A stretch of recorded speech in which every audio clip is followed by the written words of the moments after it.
Welcome.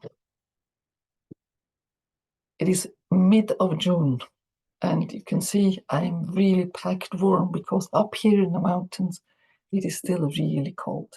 It was a special, or is a special year of a lot of rain and really also cold. Today also something is different. My partner David is not, or temporarily not available, so I'm gonna do it by myself. Look how this is working. We will see. As usual, I like to start here. Okay, not completely right.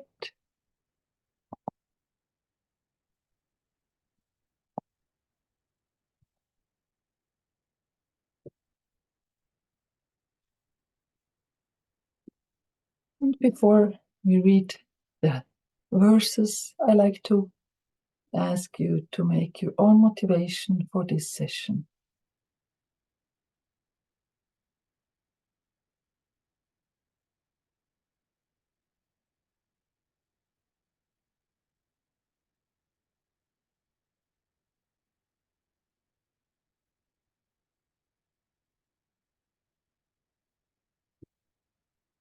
Okay. Mercy alone is seen as the seed of a conqueror's rich harvest, as water for development, and as ripening in a state of long enjoyment. Therefore, at the start, I praise compassion. And samsara and nirvana lack even an atom of true existence, while cause and effect and dependent arising are unfailing. I seek your blessings to discern the import of Nagarjuna thought, which is that these two are complementary and not contradictory. Again, just to remember that we need both wings to cross the ocean of samsara. The wing of compassion, method, and the wing of wisdom.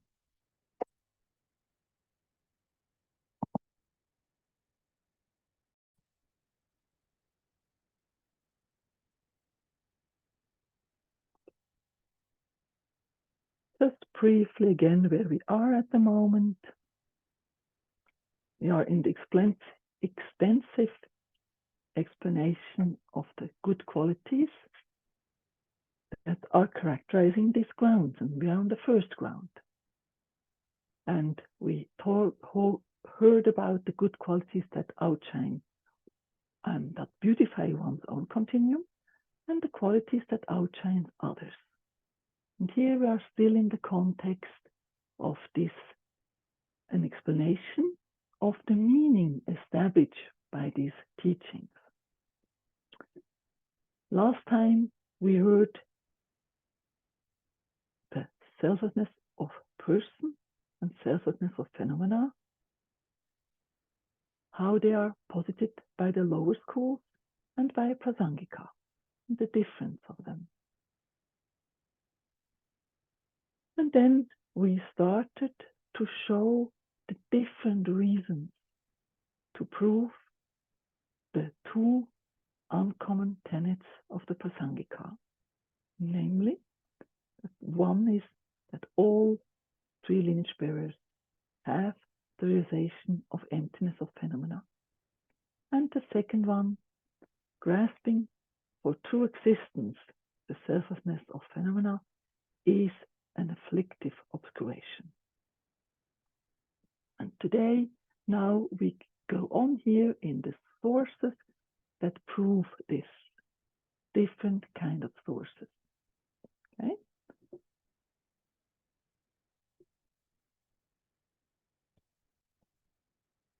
Well, now we are up here. The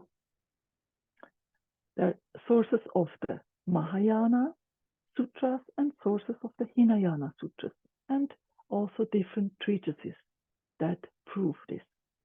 And again, to just, I mentioned before, the Mahayana Sutras often mentioned now as or referred to the Nalanda tradition, and the Hinayana referred to the Pali tradition. Okay, now first we start with the sources of Mahayana Sutras. And the example here is on top left, that imagine that a magician has conjured a magical woman, and the man who is sitting in the audience is developing attachment to her. She's so beautiful, you know. He is developing attachment. Then suddenly he realizes that he is ashamed, for example, in front of these other people that are here, that he has this attachment. And then he regrets, oh, no, this is not good, you know. And then he tells himself, actually, this woman, no, she is anyway impermanent. She is ugly, empty, selfless. And this is an example to show that something non-existent, what is this, what actually this magical woman is, and non-existent, to consider as being impermanent, ugly, empty, selfless, and so on, is practicing wrongly. Likewise, sentient beings are not liberated because they don't know that the Four Noble Truths as they are in reality. They just know, like, course Four Noble Truths, but they don't know, and because of this, they adhere to the true existence of the Four Noble Truths. So it's again, you can see it's a step deeper of realizing how it is.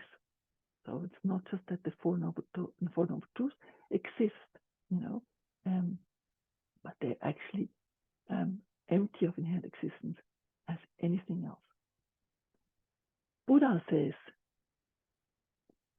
in order to be liberated, one must see the Four Noble Truths as they are in reality, to see the subtle Four Noble Truths. And out of this, one who sees the non-inherent existence of the Four Noble Truths is liberated of cyclic existence. And here again, as a Four Noble Truth is always referring to the Four Noble Truths and the 16 aspects of the Four Noble Truths. And another quote here, Manjushri, he says, he who sees all compounded products as not ultimately produced, or in other words, inherently existent, knows suffering thoroughly.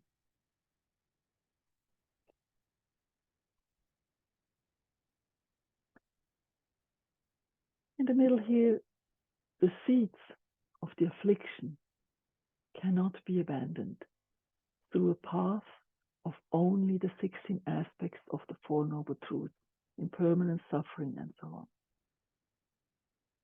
In order to abandon the seeds of the affliction, one must see the emptiness of person and phenomena.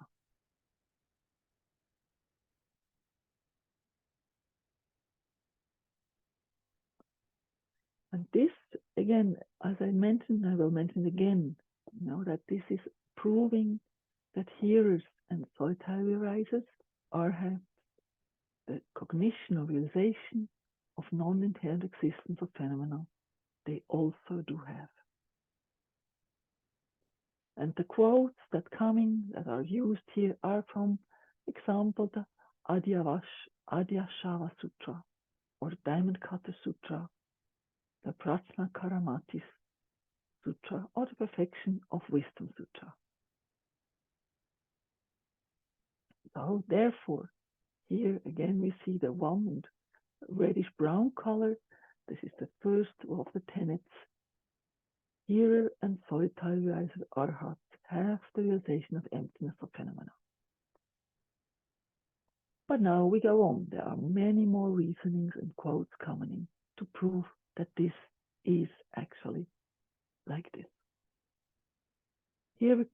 now about the sources in the blue circle, sources in the treatises of the Hinayana sutras. And treatises here is meant specifically, for example, Nagarjuna's Precious Garland. And in this context now there come about 7 quotes of Nagarjuna's Precious Garland. The first one is already on this page, it will go on the next mind map then as well. And here Nagarjuna posits, in order to distinguish the VTC completely. Remember, VTC is the view of the transitory collection, like grasping at inherent existence of I and mine. So in order to extinguish the VTC completely, one has to extinguish inherent existent aggregates. Means grasping for a self or person, actually then one necessarily has the grasping for the self of phenomena. Because in Prasangika, both selflessness of person and selflessness of phenomena, both have the same subtlety, only the objects differ.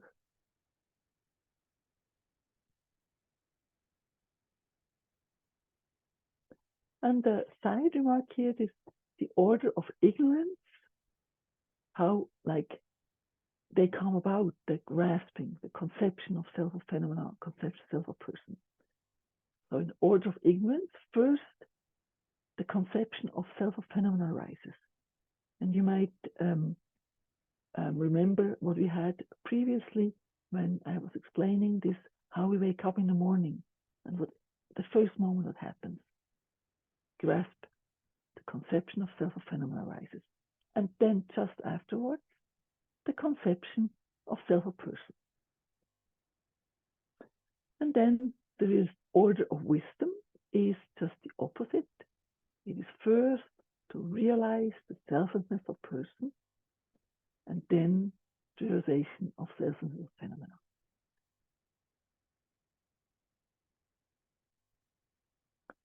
And once again here, the 1 and 2 are closely linked, the 2 assertions.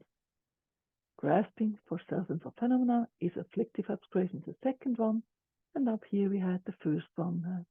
Hearers and solitary rises, Arhats, have the realization of emptiness of phenomena.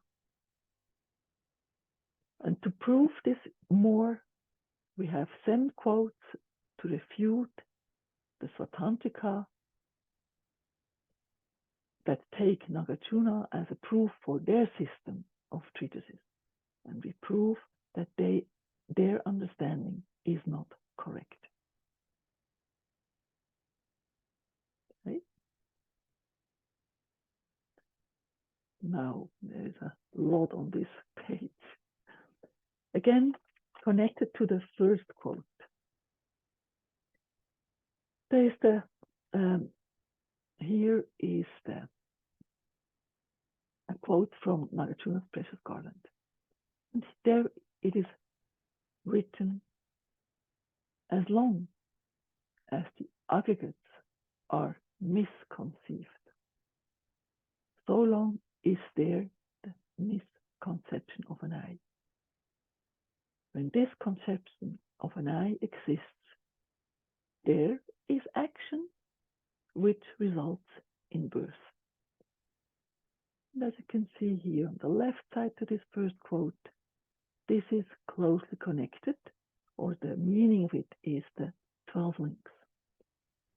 And we also talked about them briefly in the context of the watermill and the view of the transitory collection, how it binds us so closely to samsara. And it's again the same. And there are 3 pathways that Nagarjuna mentions in the Precious Garland, or 3 sets of origins that produce sorrow, affliction, or samsara. And the quote starts with these pathways and so on. So the three pathways, and actually the first and second quote, they get really closely together here. The three pathways are up here, and down here also you can see the circle. The first pathway is making to rise the second, and then the third is arising, and then the first, and it circles round and round. They mutually produce each other. And how do they do this? First, the three delusions or afflictions: ignorance, craving, and grasping. They produce rebirth, and second pathway, they produce karma, actions. And with this, the two other links come into existence: the compositional factors and the link of existence. And then the third circle is, or pathway is, generated: the seven sufferings or productions: consciousness, name and form, six sense spheres, contact, feeling, birth, and aging and death. Okay.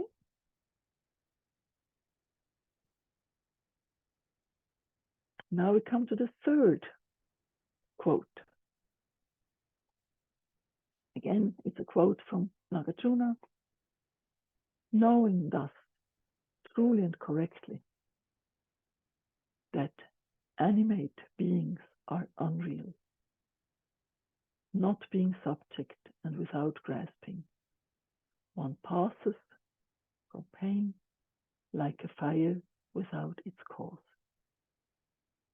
And the meaning here, having seen suchness, one passes beyond suffering, refers to the hearers and thought arises, so that they also see suchness, meaning the realization of emptiness of phenomena. And then comes the fourth quote. And it is starting, and I had to go up here to the fourth quote here.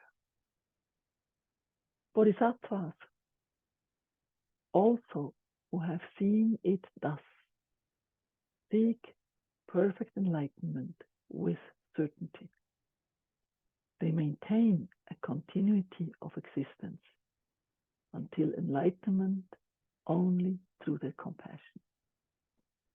And what is referred to here is, someone is having an objection, this is all the same, why there has to be mentioned something specifically about the Bodhisattva path.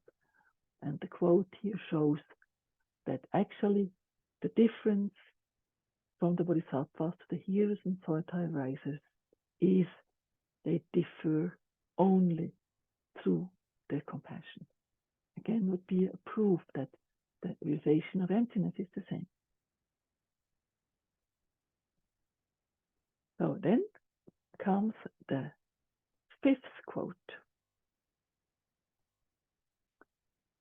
And here we start with the Hero Sutra that says, products are analyzed as not existing inherently by examples. And this sutra is giving different kinds of examples that show what it is meant, that how products are existing. They are actually like bubbles, just bubbles made of soap, they come, or foam. It's just arising and immediately is not having an existence, a permanent, strong existence. Or like a mirage, the same, or like an illusion, or like a banana tree that is also bearing fruit, but then the inside is completely no essence in there. It's just falling down. So these are examples how products exist in the Hinayana Sutra. And another quote here by Nagarjuna again. The teacher, the Buddha, taught the five aggregates to hearers who are temporarily unable to cognize or realize suchness. But for the others, he taught the selflessness of phenomena.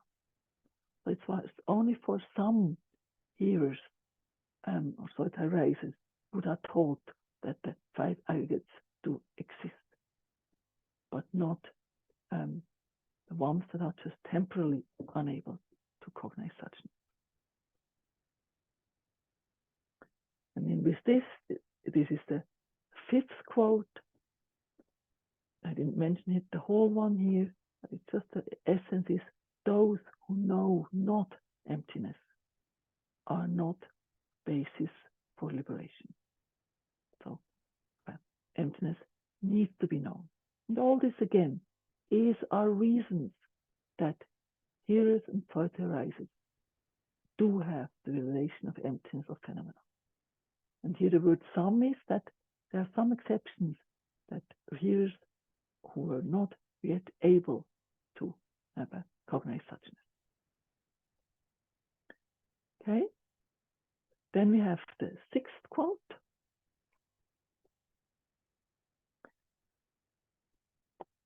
Here it goes, the teaching in the Mahayana of non-production and of extinction for others are the same. Emptiness is extinguished and that nothing is produced. Thus, be patient. Here, this refers to again, from Nagarjuna Precious Garland, he mentions two sutras, the Mahayana and the Hinayana Sutra. In the Mahayana, it is said, non-existence of inherently existent production.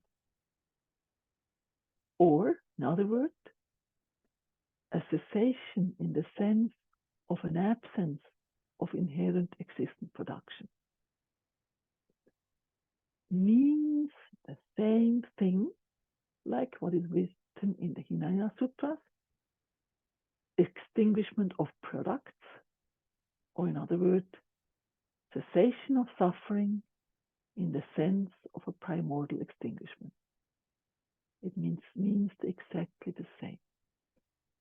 So that it's the absence of inherent existent production in both cases.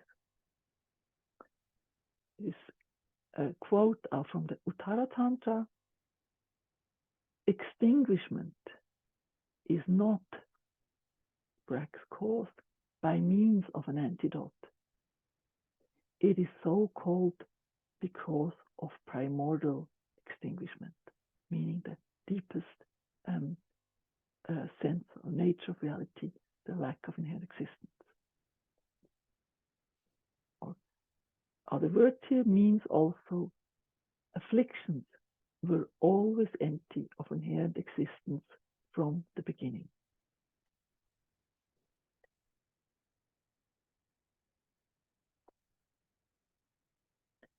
Okay. Again, here the whole topic about this is sources of treatises and Hinayana Sutras that also prove that the tenets of the Prasangika, the two uncommon, the two first ones, are correct. Okay. With this, we are already at the end of today's session. And as usual, we go on.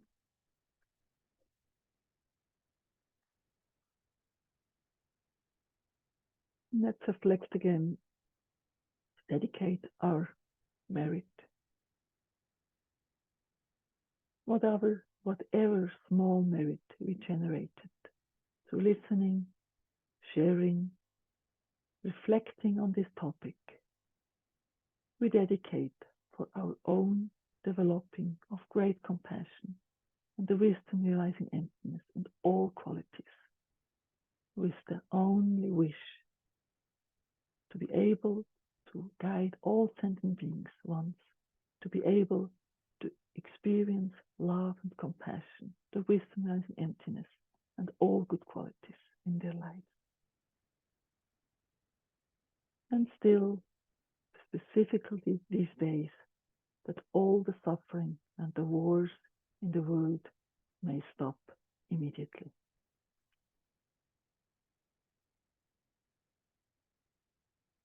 May the precious body-mind, not yet born, arise and grow. May that born have no decline, but increase forevermore.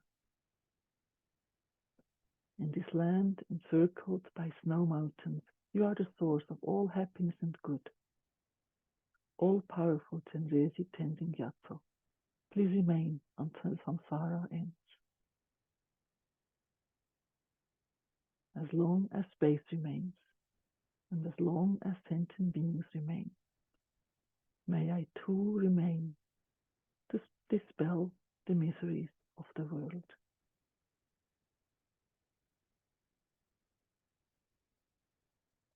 Thank you.